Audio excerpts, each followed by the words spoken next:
El rubí de los 7 anillos. Por José León Cano. Autor de La cabeza de Mama, En la cripta del jardín, Hotel Ámsterdam, habitación 231, La herencia del condenado, Vampiro, La venganza de Sancet y La protegida de Sillac. Cuando procedían a la demolición del viejo manicomio de Devonshire, en las afueras de Londres, una de las excavadoras que operaban en el jardín extrajo de la tierra un herrumbroso cofrecillo metálico cuyo interior, sin embargo, había permanecido incólume al cabo de medio siglo. Esto ocurrió a mediados de los años 50, y el contenido del cofrecillo no se dio entonces a la publicidad. El director de la institución, fuertemente impresionado por lo que allí había, consideró más oportuno entregarlo directamente a Scotland Yard. Al cabo de 25 años, el hallazgo ha permanecido oculto en sus archivos secretos. Y solo ahora, según ordena la ley, ha podido entregarse a la curiosidad de ciertos investigadores de lo insólito. Yo soy uno de ellos. Confieso que he dudado mucho antes de dar a mis lectores cumplida noticia de este cofre. Mis dudas no han desaparecido del todo, como no ha desaparecido el tufillo maligno y obsesionante que emana del objeto. Pero tengo tanto derecho a librarme de mis obsesiones como cualquier ser humano, y no encuentro mejor modo de hacerlo que divulgar esta historia. El cofre contenía un cuaderno de tapas raídas, pero cuyo interior era perfectamente legible, y una hoja de papel con 4 dobleces en la que alguien, con mano firme y viveza de colores, había dibujado una extraña joya. Se trataba de un rubí octogonal, cuyo rojo sangrante, violento, contrastaba en el dibujo con la plateada frialdad del engarce. Consistía en efecto, en 7 círculos concéntricos de plata grabados con profusión de signos retorcidos, al parecer de carácter alfabético. Digo, al parecer, porque sí, como se sospecha, la exacta minuciosidad del dibujo quiere representar aquí una escritura, esta no tiene parangón con todas las hasta ahora conocidas en la Tierra.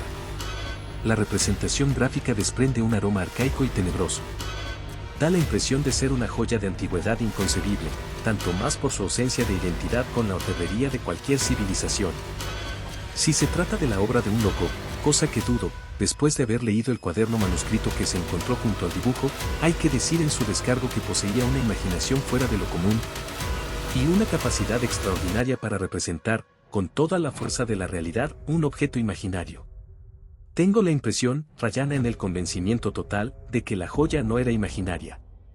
Y esta impresión proviene, como las dudas sobre la insania de su autor, de la lectura del manuscrito. Hay en el párrafos de una lucidez espantosa, intuiciones terribles cuya asimilación probablemente crearía serios problemas en el equilibrio psíquico del lector medio. Esta es la causa de que solo en parte lo transcriba a continuación. No estoy loco. Lo cual, escrito aquí, en este hospital, no constituye ninguna novedad. Todos los encerrados conmigo manifiestan lo mismo. Pero, a diferencia de ellos, quisiera estar verdaderamente loco. Pues de esa forma podría considerar producto de mi locura la horrible realidad de mi pasado. Los médicos piensan que es una consecuencia de la insania el hecho de que me despreocupe absolutamente de mi persona, o de que me pase las horas muertas mirando a la pared de mi celda, ajeno por completo al mundo que me rodea. Pero mi mente recuerda el oro, revive uno a uno todos los momentos de mi pesadilla. Tengo mucho que pensar, es preciso que comprenda las razones más íntimas de lo sucedido, aunque con ello no logre alcanzar la paz que anhelo, esa serenidad que me ha sido negada para siempre. Para siempre. Me estremece imaginar que solo la muerte, y tal vez ni siquiera la muerte, me liberará de esta angustia que se ha incrustado en mi corazón. No soy culpable de las muertes que me achacan. El supuesto cadáver del niño no ha podido hallarse. Sencillamente, porque ese cadáver no existe. Está vivo. Las alcantarillas de Londres, o Dios sabe qué ominosos subterráneos, son ahora su guarida. A veces lo siento bajo mis pies. Sé que está abajo, muy abajo, quizá alimentándose de carroña, respirando los vapores de la descomposición, bebiendo licores pútridos y haciendo crecer incesantemente su odio hacia mí. Ojalá lo hubiera matado, como se aseguró en el juicio. Ojalá me hubieran ahorcado, como pedía el fiscal. Qué felicidad si, como aseguraba mi defensor, yo no fuera otra cosa que un simple loco. Llegaron a esta conclusión porque mis ojos estaban extraviados, porque me negaba a pronunciar palabra alguna, porque permanecía ajeno e indiferente a cualquier posible castigo. Si les hubiera dicho la verdad, ni el fiscal mismo dudaría de que, efectivamente, estaba loco. Porque habrían preferido 1000 veces considerarme loco antes que aceptar la verdad. Nada dije de lo que en realidad había sucedido, y tuve que guardarme las espantosas evidencias para mí solo. Pero el horror almacenado en mi memoria se ha hecho tan insoportable que he decidido vertirlo en este cuaderno. No espero la comprensión de nadie, al menos, entre los obtusos contemporáneos, fanatizados por la mitología del racionalismo y de la ciencia empírica. Tal vez en un futuro más sensato y menos mecanista alguien pudiera llegar a comprenderme. Y si no es así, ¿qué importa? La Tierra devorará estas páginas como ha devorado tantos secretos espeluznantes a lo largo de los siglos, como acabará devorándome a mí mismo. Y tal vez, a fin de cuentas, eso sea lo mejor que pueda suceder. Mi esposa, Catherine Taylor, era una mujer de belleza extraordinaria, aunque no de ese tipo de belleza que enciende de inmediato la voluptuosidad de los hombres. Era rubia, delgada, de rasgos finos y aristocráticos, y de sus ojos azules, claros como el mar de madrugada, se desprendía una delicadeza tan atractiva que despertaba sentimientos de elevada espiritualidad aún en los caracteres más groseros. Ni que decir tiene que estaba perdidamente enamorado de ella, y que en los 4 años transcurridos de nuestro matrimonio habían constituido para ambos una continua fuente de delicias. Cuando pienso en la felicidad del pasado, casi acepto pagar el horror que ahora me ahoga como se acepta una medida de justicia. Solo una sombra había en nuestro matrimonio, y era que Catherine no me había proporcionado descendencia. La vieron médicos ilustres, se sometió a toda clase de pruebas, intentó todos los remedios imaginables sin resultado. Empecé a sospechar que procedía de mí, y no de ella, la causa de su infertilidad. El 18 de noviembre de 2018, 2 días antes de su cumpleaños, me enojé con ella desmedidamente, por un motivo niño. Era la primera vez que en nuestro matrimonio sucedía tal cosa. Abandoné mi hogar dando un portazo. Pero nada. Más llegar a la calle comencé a apesadumbrarme por mi desproporcionada manera de proceder. Sabía que había sido injusto con ella, que Catherine estaba ahora sola en casa, llorando. Mi primer impulso fue volver de inmediato, arrojarme a sus pies y suplicarle que me perdonara. Atribuí la causa real de mi enojo, la que me tenía secretamente malhumorado, al hecho de que no lograra darme un hijo. Pero advertí también la enormidad de mi conducta, la injusticia de mi ira. Así que me propuse regalarle algo valioso, algo que me ayudara a hacerle disipar su tristeza. Portobello Street, la calle de los anticuarios, estaba cerca de nuestra casa. Eran las 4 de la tarde y un viento gélido torturaba a los escasos viandantes. Niebla, viento y frío invitaban a entrar en cualquier sitio cerrado y confortable.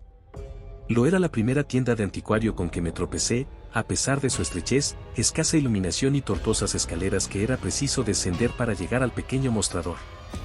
Al otro lado, un anciano con bonete, de expresión difusa y nariz judía, se esforzaba por sonreírme al tiempo que se frotaba incesantemente las manos. En los días que sucedieron jamás logré dar con esa tienda, y lo que achaqué, en un principio, a lo exaltado de mis ensoñaciones que me acometieron al entrar allí, y que me distraían bastante del mundo exterior. Y me hubiera satisfecho hallarla porque sospecho en la actuación de aquel anciano un papel de desencadenador consciente de los acontecimientos que habrían de sucederme en el futuro. Lo sospecho ahora, aunque entonces simplemente estaba algo inquieto por su persistente manera de mirarme, por la inteligencia algo siniestra que desprendían sus ojos oscuros. Le expuse mi propósito de hacerle un regalo valioso a mi esposa, con motivo de su próximo cumpleaños.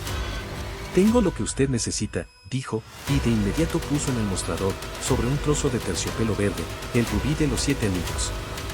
«Sé que es muy antiguo», añadió, «y desconozco de dónde procede. Pero se trata, como puede comprobar, de una joya única». Quedé fascinado.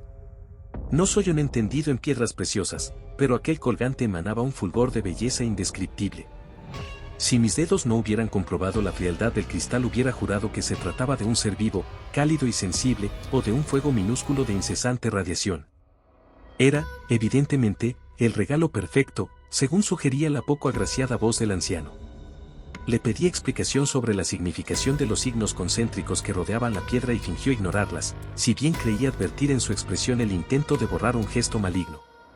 Convenimos el precio nada elevado, para mi asombro, y lo satisfice en el acto, eufórico por haber realizado una buena y oportuna compra, contento al imaginar la joya sobre los delicados senos de mi mujer. Como había sospechado, encontré a Catherine secándose las últimas lágrimas. Mis palabras de consuelo, acompañadas por el regalo, surtieron el efecto deseado, y pude complacerme nuevamente al contemplar su rostro radiante, al estrecharla y sentir sobre los míos el calor de sus labios. De inmediato se colgó la joya del cuello y me dijo, aquí la llevaré siempre.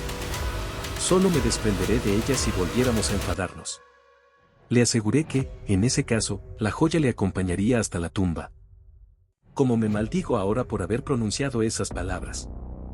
En efecto, Catherine, mientras vivió, no se separó nunca de la piedra. Recuerdo que aquella noche, cuando le hice el regalo, se disipó la niebla.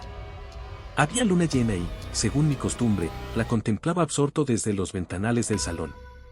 Escuché a mis espaldas los tenues pasos de sus pies descalzos, y luego su voz, llamándome por su nombre. Edgar. Volví la cabeza. El fuego del hogar lanzaba cálidas oleadas de luz rojiza, que incidía con la luz pálida de la luna sobre el cuerpo desnudo de mi mujer. Porque así, sin más atavío que la piedra pendiente de su cuello, se ofrecía a mis ojos, ansiosa de amor. Jamás olvidaré, mientras viva, aquel momento de felicidad suprema, ese recuerdo ardiente que trata en vano de mitigar, a veces, los espantosos acontecimientos que le sucedieron. La poseí sobre la alfombra, al calor del fuego, bajo la turbadora mirada de la luna. Fue hermoso y terrible. El rubí rozaba la punta de sus senos. Sus gemidos, que al principio eran de placer, se prolongaron aún después de que la unión hubiera concluido. En aquel momento cumbre, cuando el orgasmo nos envolvía, sentí una sombra entre nosotros, una presencia intangible cuyos dedos de hielo quisieran desgarrar nuestra gozosa intimidad. El fuego bramó de pronto, como impulsado por una inexistente corriente de aire, y sus llamas se agigantaron. Catherine se estremeció y, como digo, siguió gimiendo aún cuando yo hube deshecho nuestro abrazo. A duras penas conseguí tranquilizarla. Sus ojos se habían contagiado del tenebroso brillo del rubí. Le pregunté qué le había sucedido y si, como temía, no había logrado yo, con mis amorosas acometidas, hacerle participar por completo de mi placer. No lo sé, me respondió, pero tuve la sensación. Debo decírtelo, tuve la sensación de que no eras tú quien me poseías. Fue horrible, horrible. Sus ojos se humedecieron mientras pronunciaba esas últimas palabras. Pasó el tiempo. Catherine, después de aquella noche, ya no era la misma. Tenía frecuentes crisis de mal humor, absolutamente injustificadas. A menudo, su tensión y su desasosiego eran permanentes, haciéndose más agudos a la caída de la tarde. Entonces solo yo, con toda la paciencia que el amor me inspiraba, podía soportarla. Me sentía vagamente culpable, sin saber por qué. Al cabo de 3 meses me anunció, menos feliz de lo que podía esperarse, que estaba embarazada. Mi júbilo fue enorme. El de ella, inexistente. Atribuí las irregularidades de su carácter a su nuevo estado. En vano traté de engañarme pensando que, cuando el embarazo fuera en aumento, la alegría natural de la maternidad borraría todas las melancolías de su espíritu. Estaba completamente equivocado. El suyo no era un embarazo normal. Catherine iba enflaqueciendo día a día, mientras su vientre crecía y se abultaba de un modo anormal. Era evidente la vampirización de que el feto le hacía objeto. Un hilillo de sangre acuosa le brotaba con frecuencia de la nariz y, lo que resultaba mucho más espantoso, de los ojos y de los oídos. Su aliento se fue haciendo más fétido de día en día, hasta el punto de que difícilmente podía soportar su presencia en la cama común. Dios me había dado, sin embargo, infinitas provisiones de paciencia. Mi amor por ella fue poco a poco transformándose en una agria compasión. Su estado era en extremo lamentable, hasta el punto de que las ojeras, amoratadas, cercaban sus ojos como 2 sentencias de muerte. Con frecuencia abandonaba yo la casa, porque la creciente alteración de sus nervios estaba contagiando los míos. Pero se negaba empecinadamente a dejarse visitar por un médico, ya que todos esos síntomas los consideraba normales de su nuevo estado. Eran frecuentes sus explosiones de cólera. Su tensa sensibilidad le impedía soportar el menor ruido. Su mente se debilitaba tanto como su cuerpo, y fue presa de las obsesiones más extravagantes. Aunque su capacidad mental disminuía, dio en pensar que yo maquinaba un secreto plan para asesinarla. Quise convencerla del absurdo de semejante suposición, pero no lo logré. Sus movimientos fueron haciéndose nerviosos, frenéticos hasta el paroxismo, y desplegaba, a veces, una energía insospechada. Se ponía en guardia de un modo animal, automático, cuando por descuido, me acercaba yo a su deforme vientre algo más de lo que ella estimaba conveniente. Por mi parte, sospeché que de la forma que aquel odioso feto, el estado de su madre no me permitía albergar hacia el otro sentimientos, se alimentaba cruelmente de su sangre. La mente que en él estaba encarnándose absorbía con avidez creciente la energía cerebral de Caterine. Mi mujer, o mejor dicho, lo que de ella quedaba, había adoptado el hábito de tomar ingentes cantidades de estimulantes, tal vez en un esfuerzo desesperado por permanecer consciente, pese a lo cual parecía estar, a menudo, con la mente en blanco. Soporté todos estos síntomas con la agitación y tristeza que cabe imaginar, pero nada me dolía tanto como su desconfianza hacia mi persona, que llegó a hacerse casi absoluta, como su mutismo. Las costumbres de la casa no habían variado, sin embargo, substancialmente. Aunque sus tensiones me impedían dormir muchas noches, seguíamos compartiendo la misma cama. Hacia el 8º mes, muy próximo ya al alumbramiento, me despertó una noche con un grito terrible. Me apresuré a encender el quinqué de la mesilla de noche. La vi incorporada en la cama, con el rostro congestionado, presa de agudos espasmos. Su vientre monstruoso se agitaba a intervalos, sacudido por movimientos concéntricos de dudosa naturaleza. «Me está ahogando», dijo. «Mátalo, mátalo ahora mismo». «Me ahoga». Aquellas expresiones me inmovilizaron hasta el estupor. Logré calmarla un tanto con grandes esfuerzos. Su crisis histérica se manifestaba ahora con lágrimas incontenibles, en medio de las cuales, entre sollozos, añadió: «Mi vientre está inmundo. Siento las manos sucias, sucias, cada vez más sucias». No cesaban las sacudidas de su vientre. Puse la palma de la mano sobre él y, por vez primera, Caterine no me lo impidió. El feto, al notar el contacto de mi mano, cesó en sus movimientos y se contrajo hasta ponerse duro como una piedra. Asombrosamente, el vientre estaba frío. No sé de dónde procedía la insufrible sensación de asco que me hizo apartar la mano de inmediato. Tal vez fue el presentimiento de que ese feto, aunque vivo, tenía la sangre helada. Caterine cesó de llorar, sufrió un último espasmo y quedó rígida, tendida en la cama. Sobresaltado, me incorporé en el lecho. Temí seriamente por su vida. Sin embargo, aunque de forma débil, seguía respirando.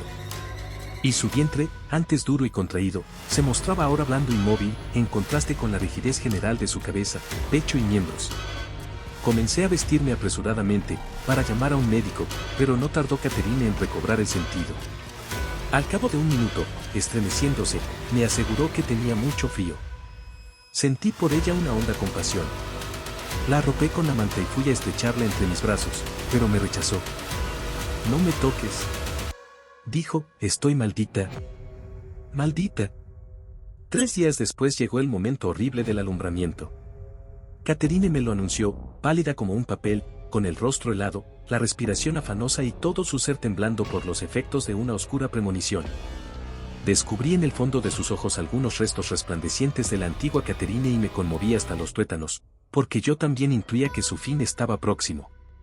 La abracé fuertemente, sin poderme contener, y mis lágrimas se sumergieron en su todavía hermoso cabello.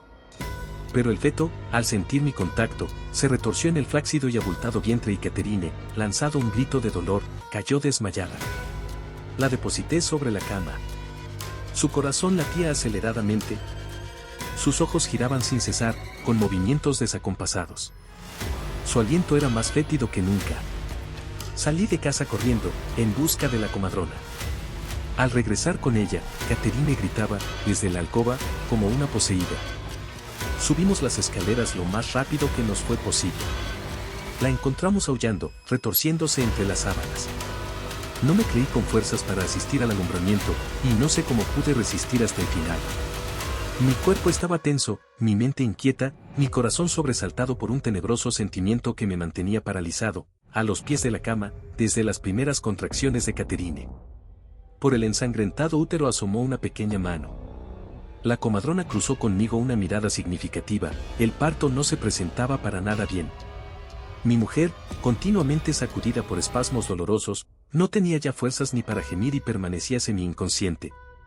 La comadrona introdujo de nuevo la pequeña mano y trató de cambiar la posición del feto para que saliese primero la cabeza. Mientras estaba realizando estas operaciones observé algo sobre el pecho de Caterine que me cortó la respiración. Era que en el nacimiento de los senos, justamente debajo de donde solía apoyarse el rubí, había surgido la mancha de una quemadura cuya forma coincidía, punto por punto, con la de la joya, que seguía pendiente de su cuello. Cruzó por mi mente, con la rapidez de un impulso instintivo, el propósito de arrancársela. Pero en ese momento la comadrona solicitaba mi ayuda.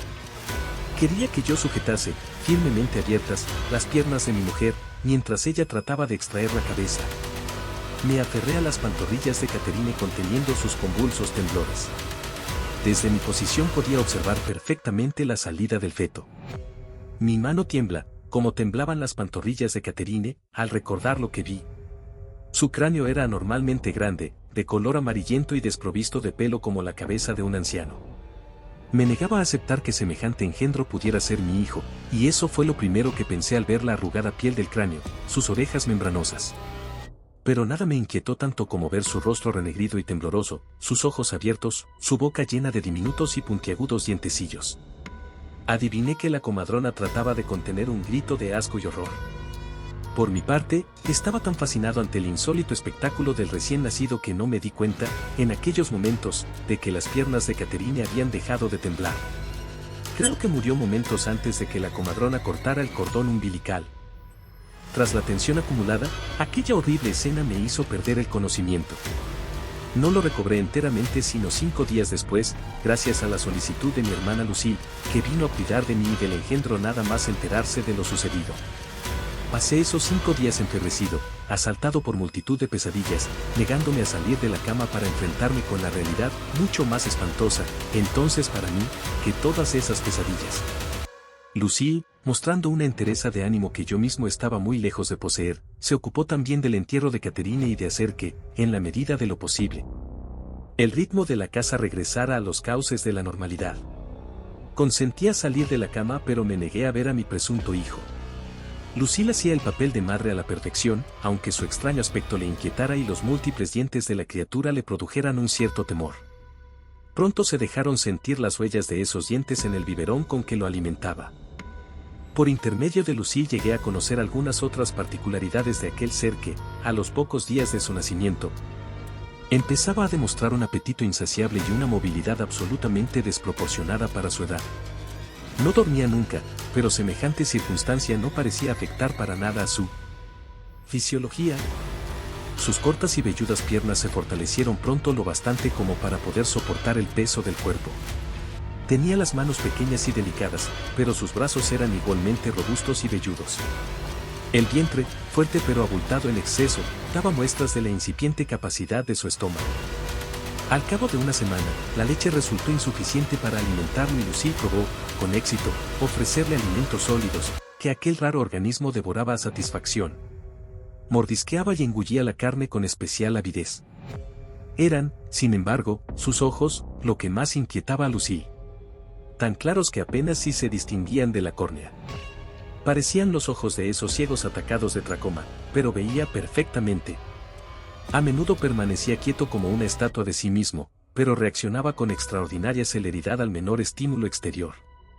La temperatura de su cuerpo, según yo había intuido, era sensiblemente más baja de lo normal, pero ni el frío ni el calor parecían afectarle demasiado.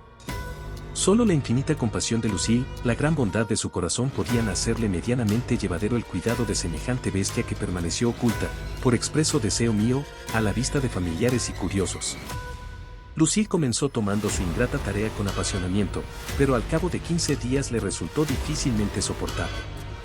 Prejuicios de carácter moral y, sobre todo el temor y la repugnancia que me impedían acercarme al engendro, conservaron su integridad física, ya que la idea de darle muerte empezó a ser acogida por mi espíritu como la única liberación posible. El desenlace, sin embargo, ocurrió de una manera mucho más horrible. Una noche, hacia las 3 de la madrugada, un grito espantoso rompió violentamente mi sueño. Reconocí la voz de Lucille. Encendí una vela y bajé corriendo a la planta baja. La puerta del dormitorio estaba entreabierta. De su interior se escuchaba una respiración entrecortada y violenta. Confieso que sentí un miedo cerval antes de empujar esa puerta. Un olor acre y fuerte, que al principio no logré identificar, inundaba el ambiente. Atravesé al fin esa puerta, con la vela levantada y el color de la sangre, espantosamente esparcida por todo el cuarto, me confirmó la ominosa naturaleza del olor que había percibido. Hubiera preferido arrancarme los ojos para no haber visto el atroz espectáculo que la macilenta luz de la vela me ofrecía. Sobre la cama, el cuerpo destrozado a mordiscos de Lucille se estremecía con los últimos estertores. Me miraba sin ser capaz ya de percibirme, con los ojos abiertos a un horror infinito. Vi sus vísceras despedazadas, sus pechos horriblemente mutilados. ¡Dios mío! Yo también grité, retrocedí ahogado de espanto. Y entonces una negra figura, de ojos centelleantes, cruzó rápidamente la puerta, rozando mis piernas con su asquerosa frialdad, manchándome de sangre fresca las pantorrillas. Cuando al fin pude reaccionar, traté de salir en su persecución por la oscuridad del pasillo. Me detuve, sin embargo, al escuchar un ruido de cristales rotos procedentes de la puerta. Cuando comprendí al fin lo que sucedía era demasiado tarde. El monstruo, envuelto en jirones rojos, escapaba corriendo por la calle. La débil luz de un farol de gas me permitió ver todavía cómo aquella masa infrahumana, con inimaginable fuerza, levantaba la tapa de una alcantarilla y se hundía en las profundidades subterráneas. Si entonces hubiera cedido al imperioso deseo de acabar con mi vida, me hubiera ahorrado para siempre el horror de estos recuerdos. Esa misma noche profanaron la tumba de Catherine. El rubí que colgaba del cuello del cadáver había desaparecido.